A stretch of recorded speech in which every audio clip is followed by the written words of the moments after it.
here. This is my first time at this conference, and yeah, it's clear that this is a really great community, so I'm happy to be part of it.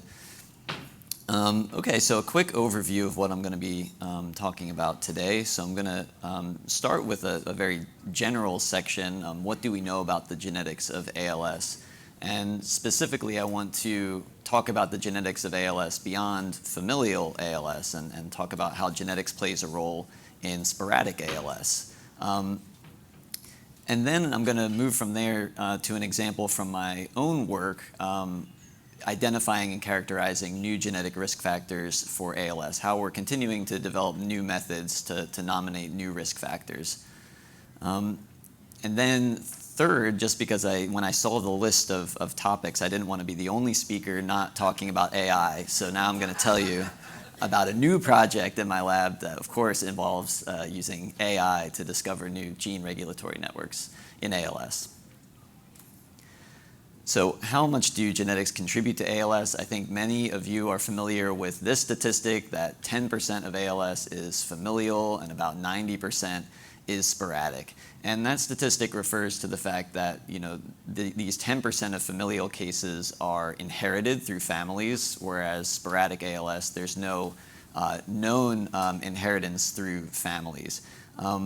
But I think what can sometimes be lost is that this is not a distinction between genetic ALS and not genetic ALS. And so just because ALS isn't inherited through a family doesn't mean genetics isn't playing a role, maybe even the dominant role. And so to explain that in more detail for the next 10 minutes or so, I'm going to shift to a Genetics 101 lecture and to try to explain that.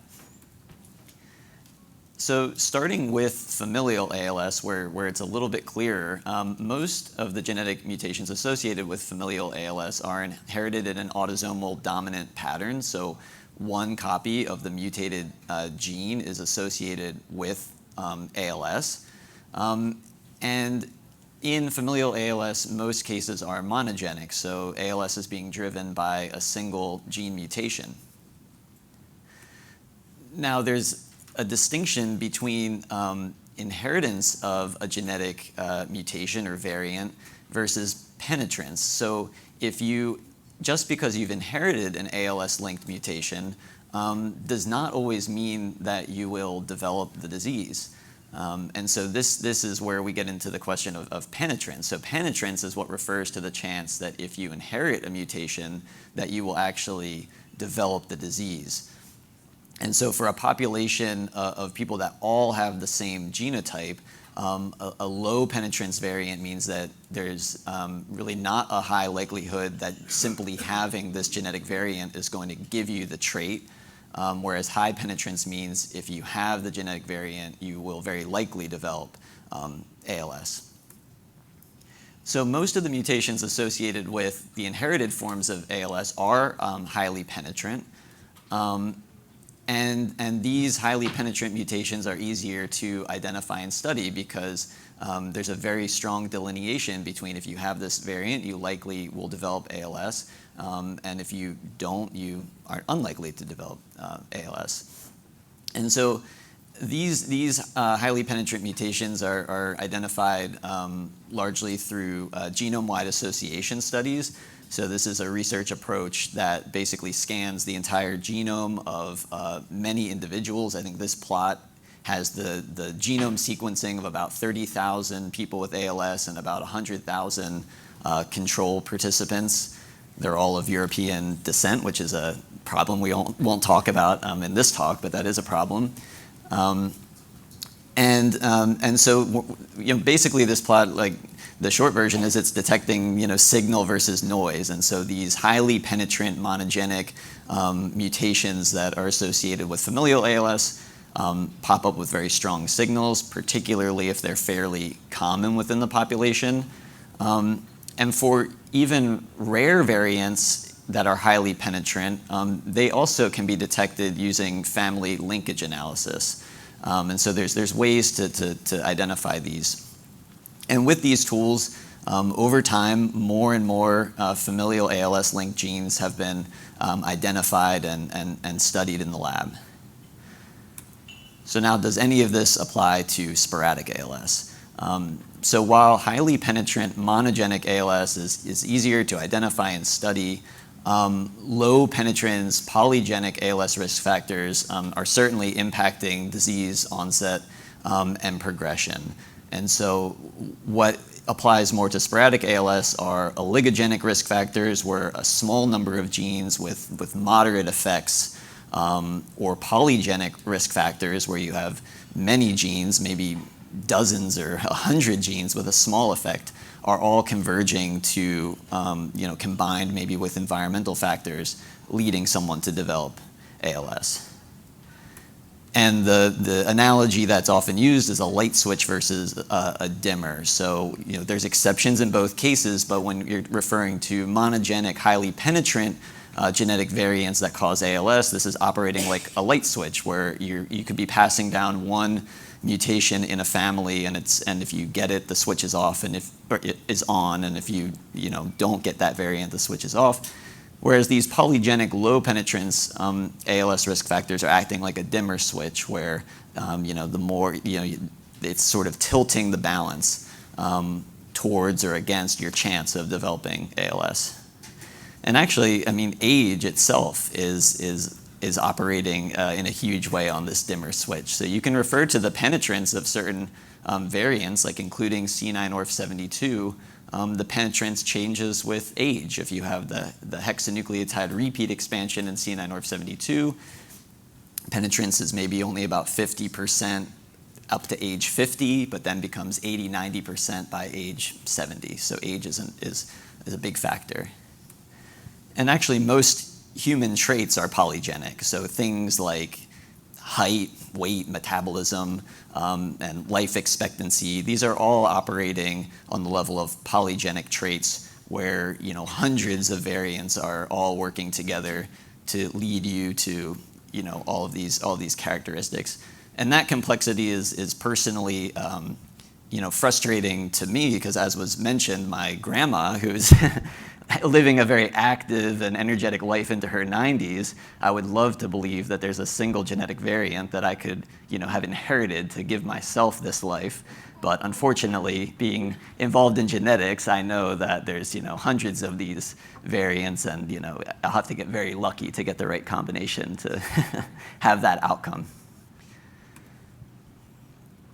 And so some of the genetic risk factors, it seems counterintuitive, but some of the genetic risk factors for ALS may be common in the population. It's just that you don't have enough to sort of tip that dimmer switch all the way to the point of developing ALS. And an example from frontotemporal dementia is in the gene TMEM106B. So actually, the risk allele in this gene occurs in 60 to 80% of the population. So most of us have what is considered the risk allele. And particularly for people with C9orf72 expansions, then this risk allele really can maybe tip the balance to developing FTD. And the protective allele that reduces your risk of FTD is actually rarer in the population. And so with all of this background, why is it important that we understand how much genetics contribute to ALS? So, knowledge is power, and it's good to know these things, but particularly, and I think Irene covered this morning, we're living in the age of gene therapies. And so knowing, all of the genetic contributors to ALS, these are really, these are things that now we can target. We have tools to be able to target these genes that contribute to ALS. Most prominently, I think many people here will know the success story of tofersen, and Tim Miller is a colleague of mine at WashU, so we're very proud of him and the work that he's done. And this is the first approved treatment for a subtype of ALS that seems to be having a real impact, and that's very encouraging. And it seems like some people on this treatment can actually regain a little bit of function, which is the first time that's ever been seen with ALS. And then now, in the aftermath of that, we have a whole number of active clinical trials for gene targeting therapies. And most of these will only apply to a few % of people with ALS, so SOD1 mutations, people who might benefit from tofersen. That's only about 2% of the total ALS population. But as we learn more about and uncover more genetic risk factors for ALS, even the ones that are involved in conferring oligogenic or polygenic risk, these things can be targeted, and we can begin to envision a world where another 2%, 3%, 5% of people may have a therapy that applies to them. And then in this way, we can keep building the number of people where there's treatments available. And maybe most importantly, I think, especially for people who have a family history of ALS, is that gene therapies are now being considered for pre-symptomatic treatment. I think it's really difficult to get approval for that, but that's something that a lot of people are pushing hard for. Because earlier treatment is better. I think everyone agrees on that. And so theoretically, pre-symptomatic treatment, if you have a genetic variant that's going to cause ALS, is even the best way to try to slow progression or even prevent onset. So what about environmental contributions? So we talked all about genetics, but environment also plays a role. There has not been a single environmental exposure definitively proven to cause ALS, but several have strong associations. Smoking actually is associated with ALS risk. Strangely enough, high-intensity physical activity, military service. So the biggest funding source in my new lab right now is actually from the Department of Defense, or rebranded as the Department of War. And that's because there is this, for unknown reasons, there is this association between military service and likelihood of developing ALS. And recently, head trauma. I think I even saw just this week a former NFL player was who had ALS was co-diagnosed with advanced CTE post-mortem, and so there seems to be a link there as well. And this is in contrast with Parkinsonism, where there has been a toxin that's known to kill dopaminergic neurons, which are what the type of neuron that's vulnerable in Parkinson's disease. So with ALS, nothing that strong has been found yet, but there are these strong associations that also certainly play a role. So how can we tease apart the genetic and environmental contributions to ALS? Well, this is really difficult, but as a first pass, people do studies using twins because monozygotic twins should have the exact same genetic material. There's a whole other layer of epigenetics and things that complicate the picture. But comparing the incidence of something like ALS in monozygotic versus dizygotic twins, you can get a pretty good idea, although these are rare cases, about what the genetic underpinnings of disease are. And twin studies estimate that the heritable component of sporadic ALS is approximately 40 to 60%, which is actually much higher than initially thought. And so this is really, I think, showing that even in the cases of ALS that are not inherited, genetics definitely plays an important role. This also means that there are many genetic risk factors that we haven't yet identified. And these are likely these low penetrance polygenic variants that need to act in a particular combination or in an interaction with an environmental risk factor that all together add up to ALS. So to sum up this first part of my talk, the fact that 10% of ALS is familial or inherited is different than saying that only 10% of ALS is genetic. Most familial ALS is caused by inheriting these highly penetrant monogenic gene mutations, and these are the easiest causes of ALS to study, and now with tofersen and these other therapies that are in clinical trial to target.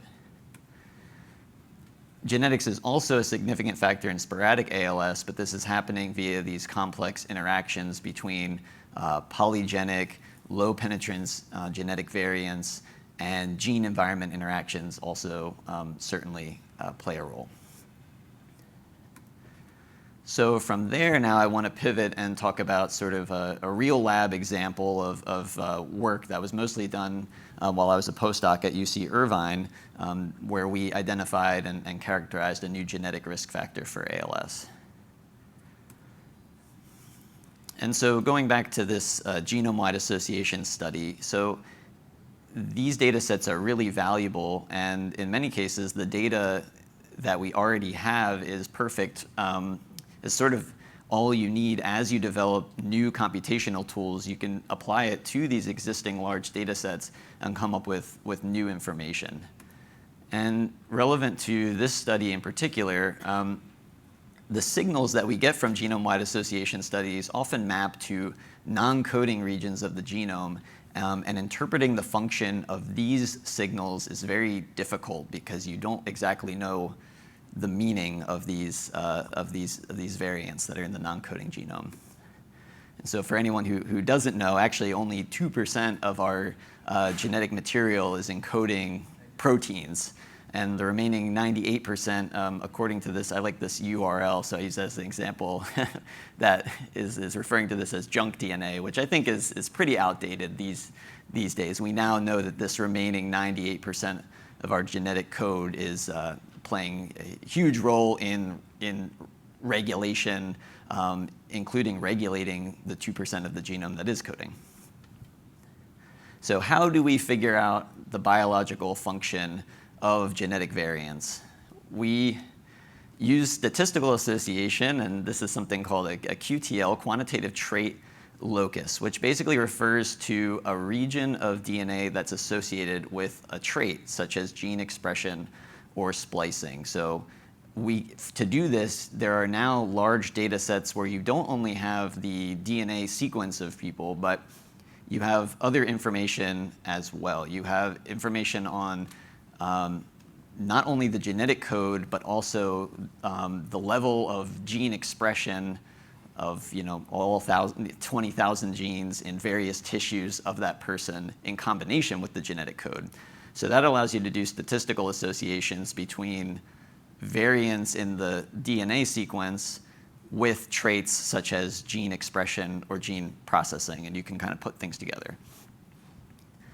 And this is also how you begin to associate meaning to variants that are in these non-coding regions, because if you can associate a change in DNA sequence in a non-coding region, in these data sets with a QTL analysis, with an eQTL analysis, you can link that genetic change to a change in gene expression, and then it also helps you to study it in the lab. You're kind of figuring out, what does this genetic mutation mean?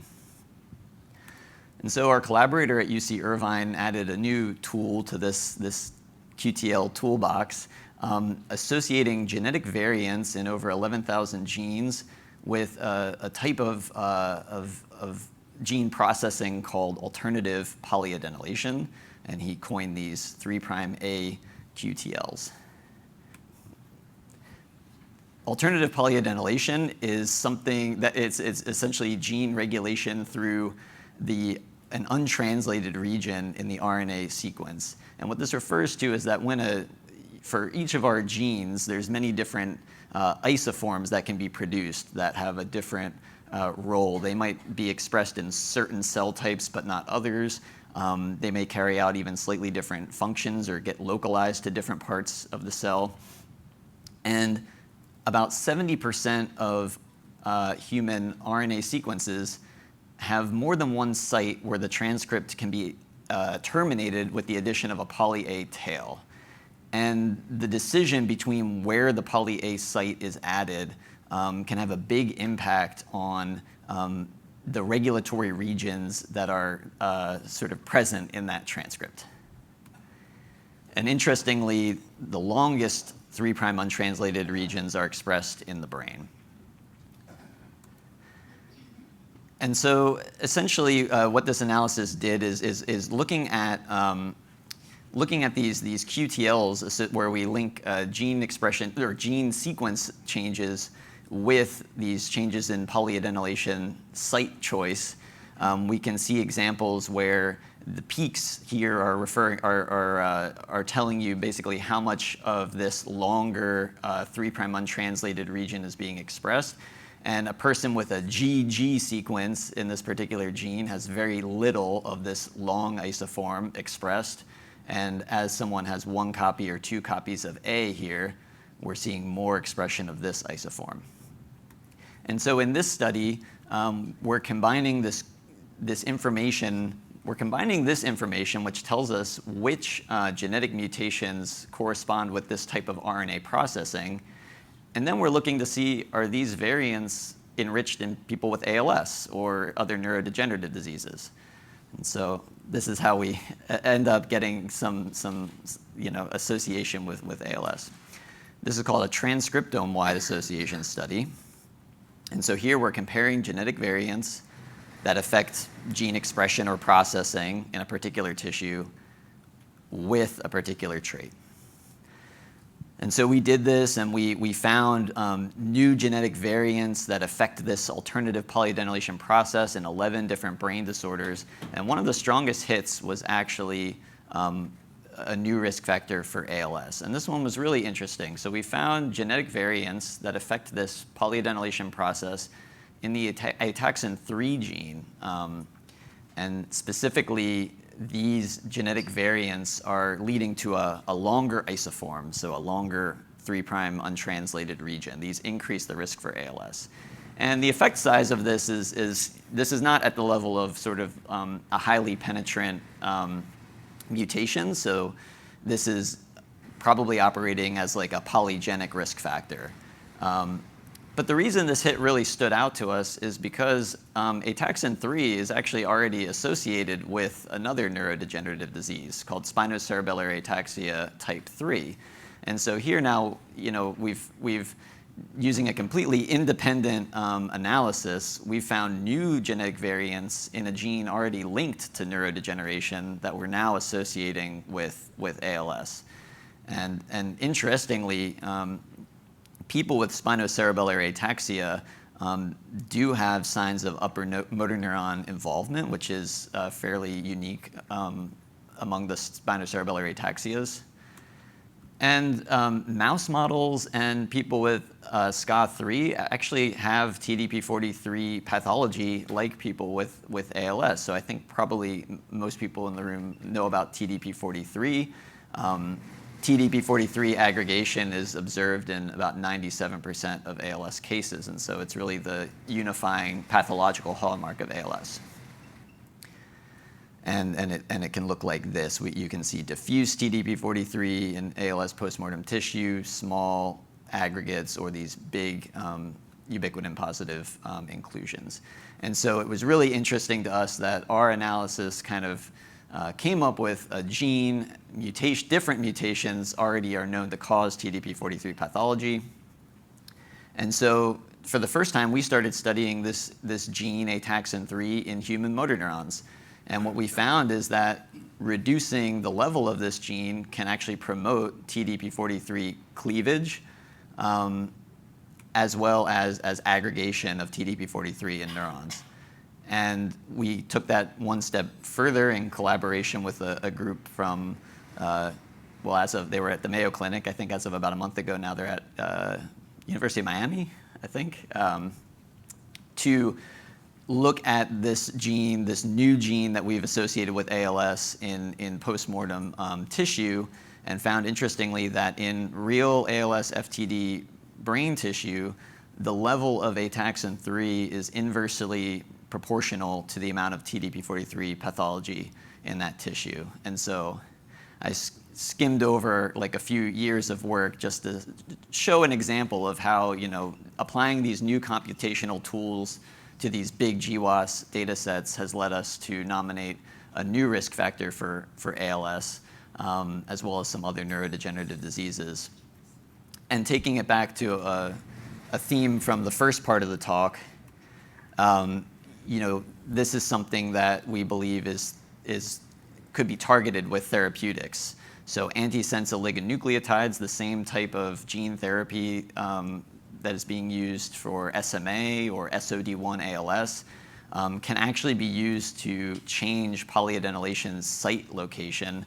And so in this way, we think we can try to reverse the use of this long isoform that we found is associated with ALS, potentially, hoping that this would modify ALS onset or progression in people we find to have these genetic variants.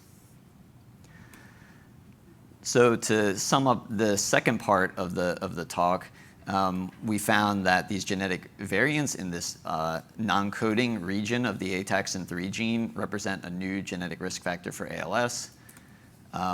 We still have questions remaining about what the biological function of this really is. And we've learned a lot, and I could talk more about that, but there's definitely questions remaining as well. And we want to see if we can design antisense oligonucleotides to try to rescue ALS relevant phenotypes in human motor neurons as a way of moving closer to developing something that might help people with ALS.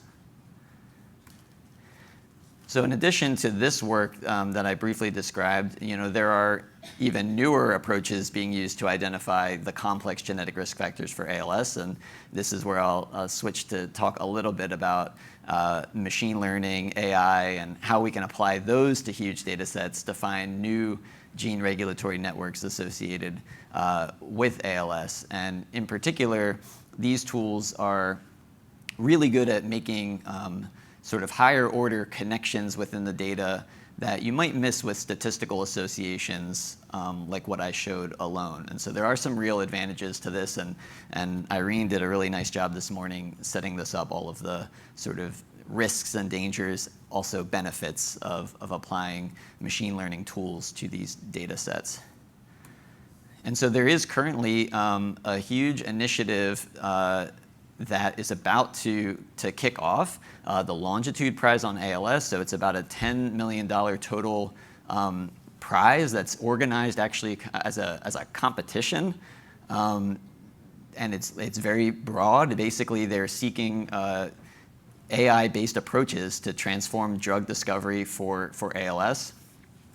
The teams are officially announced next month. They're going to start with 10 teams with seed funding through this initiative.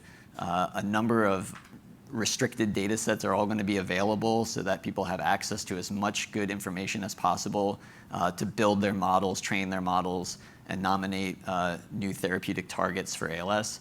And then there's a process by which those 20 teams will be whittled down to 10 and then 5, with more and more funding to the most promising teams at each stage, with a $1 million prize at the end for the team that's made the biggest contribution. And I'm currently leading a team that submitted one of these projects for ALS, and I'm working with a bunch of really great people actually at the University of Idaho and Washington State University, and we're really excited about our project. And with the prize or not, this is something that we're really excited to kick off. And these people are the real machine learning experts who are going to be building a model to try to identify new gene regulatory networks associated with ALS. And so the other reason I wanted to bring up this brand new project is because our team was organized in a really unusual way. And so our team was brought together by this man, Keith Stormo, who lives in Moscow, Idaho. His cousin recently retired from the department I just joined at WashU, and he was actually diagnosed with ALS in the fall. And he spent most of his career as a high school science teacher. So he's not like he's not a machine learning expert. He's not trained in molecular biology. But he received this diagnosis, and I think it's really inspirational that he, thought about his network, and he contacted his cousin, and he used his electric scooter to go to the University of Idaho and meet these people who we're working with. And really just about a week before the deadline, he got us all on Thanksgiving morning on a Zoom call. And yeah, I just think it's really an interesting story of how, just because you aren't exactly in this field, you can still make an impact. And I think many of us are excited to make these connections. And once you brought us together, we were all ready to go. And so, you can, think hard about your network, and you might know someone who can make something happen.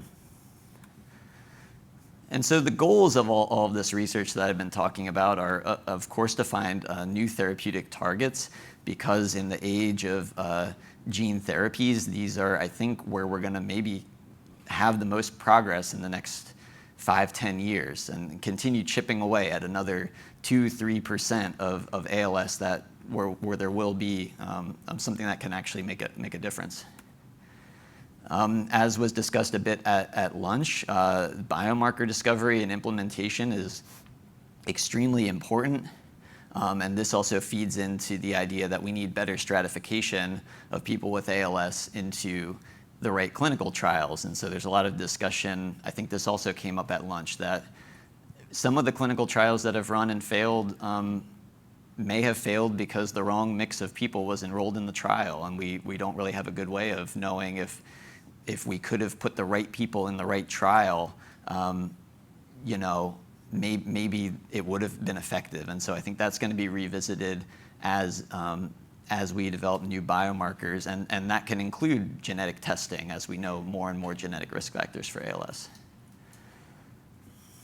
And so with all that, I would like to thank my lab and collaborators, and this is our new home at WashU in the Big Glass Research Building, as well as all the funding agencies that are supporting this work. So now, happy to take questions.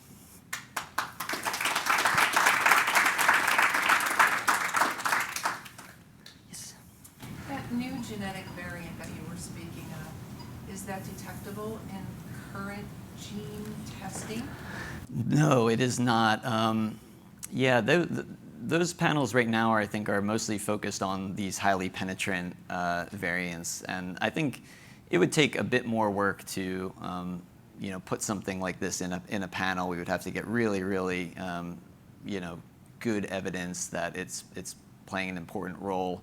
But that's the direction we'd like to go towards, and also, like Irene said this morning, it's getting cheaper and cheaper to do whole genome sequencing. And so as that becomes cheaper and cheaper, I think the cost-benefit analysis of just sequencing everything, learning all of the risk factors you may have, becomes more feasible. So the question is the risk variant that I described here in ataxin 3, is that part of any gene panel for ALS? I was going to follow up by saying the reason that I was asking that question is my husband was tested genetically 5 years ago because his grandfather passed from ALS. His mother is very healthy at 86, and the gene test came back that he has sporadic ALS, but obviously there is still something in the family.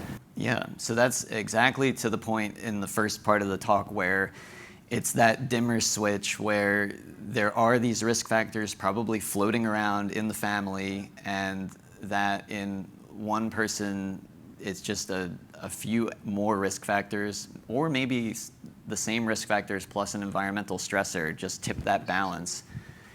There's also a bit of, as a scientist, it's weird to talk about randomness. I mean, and randomness can, but we talk about percents, where it's possible that both of those people, their mix of risk factors, there was a 70% chance, and in one person 70% can happen, and one person it can for unknown reasons. Yeah. For C9orf72, our loss of function variants versus maybe gain of function variants, the difference between low and high penetrance, is that sort of the question? It is. Yeah. So the association with C9orf72 and ALS is really limited to the hexanucleotide, this non-coding repeat expansion, and that repeat expansion leads to loss of function of the C9orf72 protein, as well as these gain of toxic effects. And that repeat expansion has relatively high penetrance overall, but not complete penetrance. And so it's that one thing, that repeat expansion, that's associated with ALS risk, very penetrant, but not perfectly. Actually, there's someone I work with in the UK, Jonathan Cooper-Knock, who has a really interesting study taking the genetic information from people who have the C9orf72 repeat expansion but never developed ALS, and trying to understand what the rest of their genetics might say about why they didn't go on to develop ALS versus the people who have the repeat expansion and did. So that's another way that we can look at it.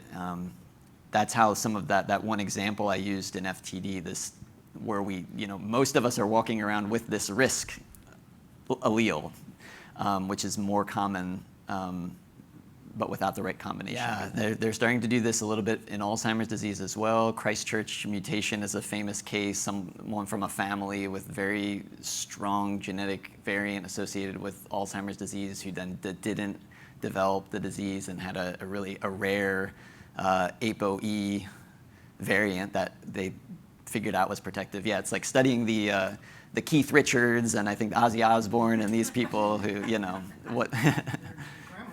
Yes, yeah, that's right, that's right. If you give a little piece of your skin, we can figure it out, yeah. Yeah.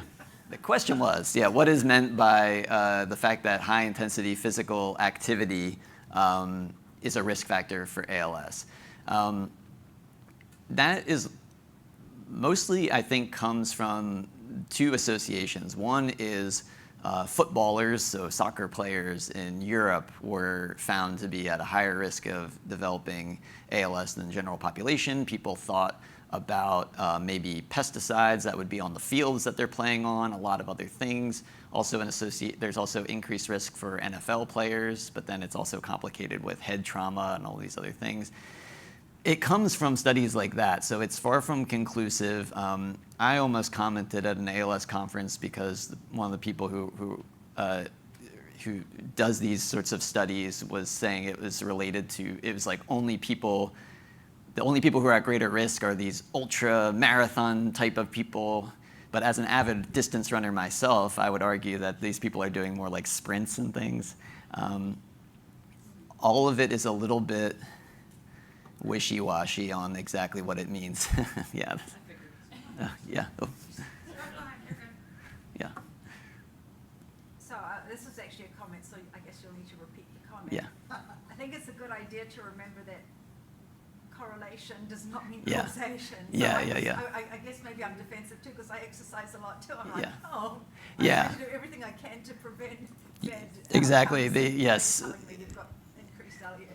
Yeah, so the comment that correlation is not causation, and I mean, the number one,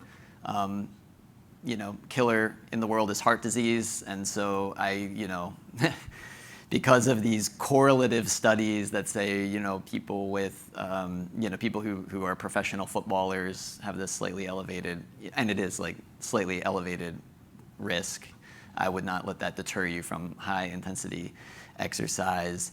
And even then, I would argue, with my background in genetics and what I tried to present here, that may be that someone who unfortunately had the dimmer switch very high, full of risk factors, that high intensity exercise just put a little bit extra strain on their neuromuscular system. I mean, 99% of professional athletes will not develop ALS. It's still a fairly rare condition, so yeah.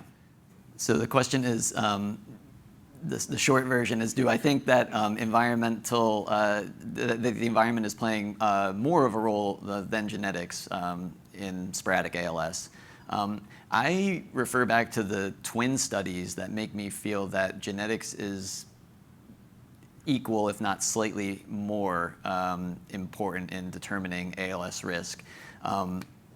But it's certainly a combination, and I tried to say this, but maybe didn't emphasize enough that there can be specific genetic risk factors that might work together with specific environmental risk factors. So it's not always just you get some combination of 5 of these and 5 of these. There might be some that work together. This genetic variant that you have with smoking or something else, or head trauma, converge to increase risk. But yeah, using the twin studies, I think is a strong evidence that there's a strong heritable component.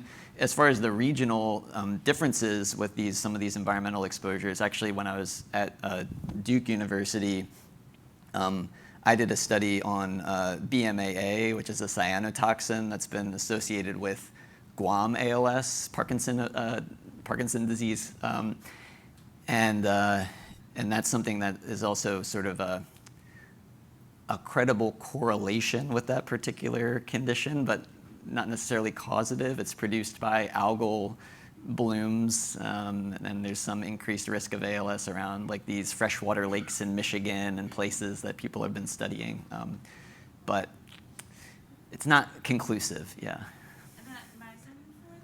So yeah, and that, I think, okay, so the question Sorry. is, no, I have to train myself. So yeah, there's this, so you've noticed that sometimes people who are using their legs a lot or using their voice a lot, that the onset of symptoms might correspond with this heavily utilized part of their body. And I forget what the exact percentage is. There is something to that, and I think it also relates to what I was trying to say about this high-intensity exercise thing, where, yeah, I wish I remembered, but there is like in a person who is right-hand dominant versus left-hand dominant, the onset is like something like 70% likely on the dominant side. And my speculation is just that it is a disease of the neuromuscular system, and these neurons are firing, and there's a high energy demand, and onset is really where you get the first sort of failure of that neuromuscular circuit. And in an area that's under highest demand, maybe there's just a likelihood that those are the first sort of circuits to break down, and then the disease will spread from there. So I think there is something to that, and that's, yeah.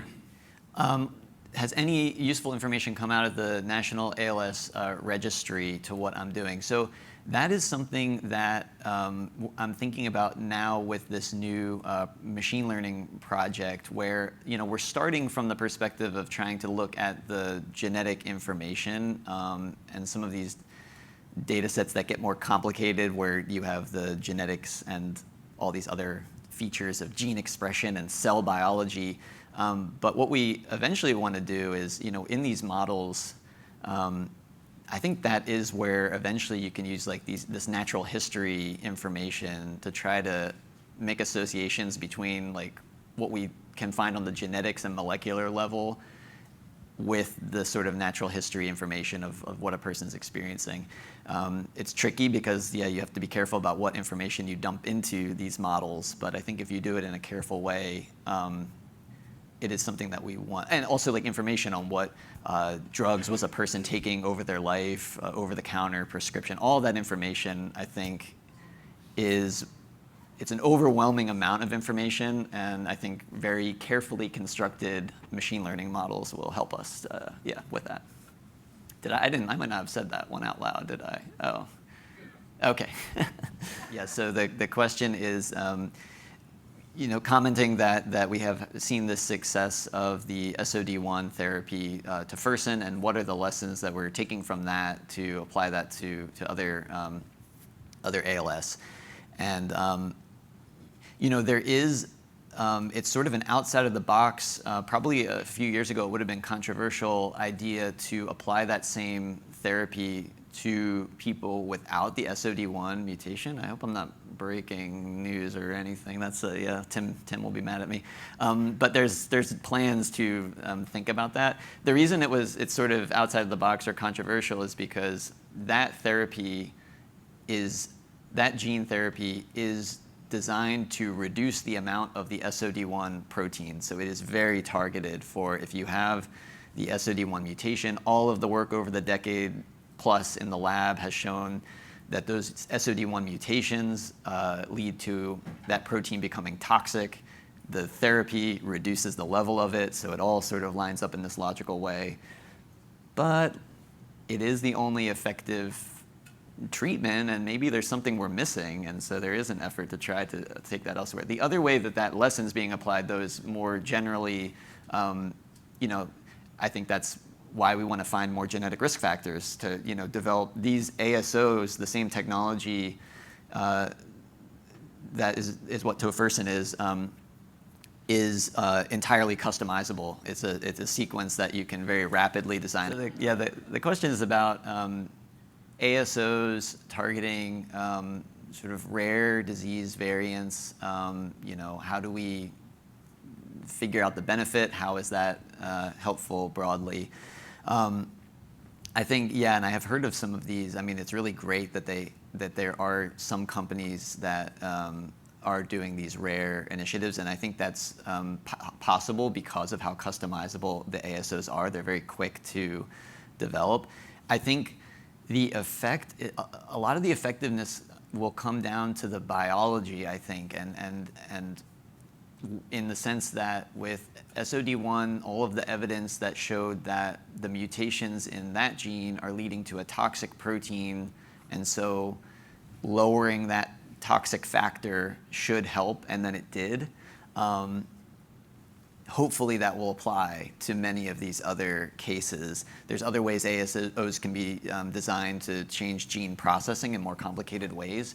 In the cases where they fail, sometimes it's a matter of dosing and delivery and things like that. Sometimes it might be that the biology is more complicated than we recognize, and it is more complicated than a simple this mutation leads to more of a toxic thing that we can reduce and make it better. The way everything is interplaying could be more complicated, but I think before they would start a trial like that, they would want to have the best evidence possible that there is rationale for that, and then the proof is in the pudding, as you say.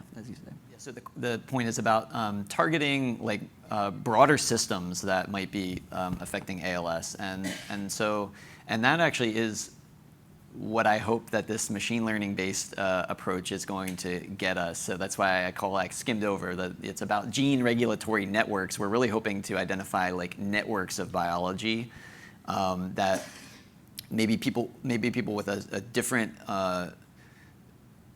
there could be hundreds and hundreds of variants, but maybe they only impact 10, 15, 20 networks of biology, and it becomes something where you can understand at a more scalable level a network to target, something like mitochondria or anything else, proteostasis, protein aggregation, things like that. And we're hoping to understand how genes and other factors will nominate networks of biology that might apply to more people.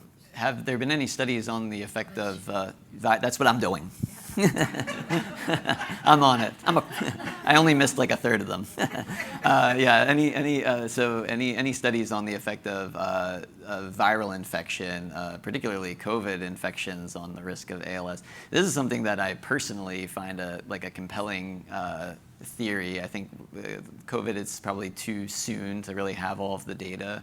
I hope that they're recording that. I don't know if they are. I mean, we'll see. I personally find that a really compelling area because a lot of the genes associated with familial ALS, including TDP43 and FUS, also have function in innate immune pathway. TDP43, TAR DNA binding protein. It was first identified because it binds HIV virus. That was how it was first identified and studied. It binds viral sequence. Our genome is also about half viral sequence itself. Ancient viruses that have embedded over evolution is about half of our total sequence.